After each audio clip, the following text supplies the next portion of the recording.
Good evening. Thanks for joining us tonight. It is the eve of the election, and tonight candidates in the race for Wisconsin's U.S. Senate seat are making their final attempt to reach undecided voters. Democratic Senator Tammy Baldwin seeking her third term in office, facing a challenge from Republican Eric Hovde. We begin our team coverage of tomorrow's vote with Chief Political Reporter Jason Zimmerman, who caught up with both candidates. He's live for us in the newsroom. Jason. Cammie, lots of money has been pouring into this race from all across the country, as it could be a deciding factor for which party controls the U.S. Senate next January. Today, both candidates making their closing arguments to voters.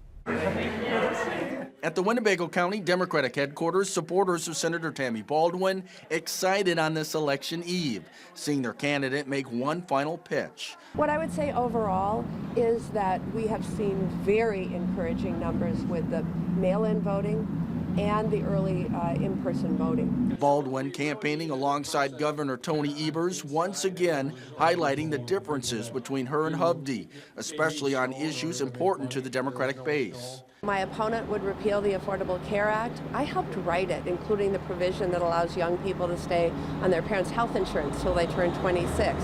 And on the issue of access to abortion care, my opponent celebrated when the Dobbs decision came down. On the other side of the aisle, Republican Eric Hovde continues his Time for Change bus tour with a stop Monday in Grand Chute. Our open border has had so many devastating consequences.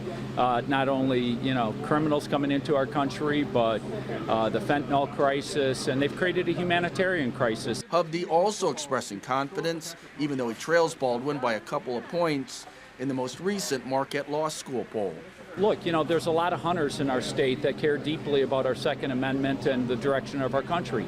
But a lot of hunters don't vote. They need to get out and vote. And if they do, I think we'll have a nice victory tomorrow. Hovde is making a number of campaign stops today before wrapping up in Racine tonight. Baldwin will be in Milwaukee and also has plans to campaign tomorrow. Bill and Cammie, back to you.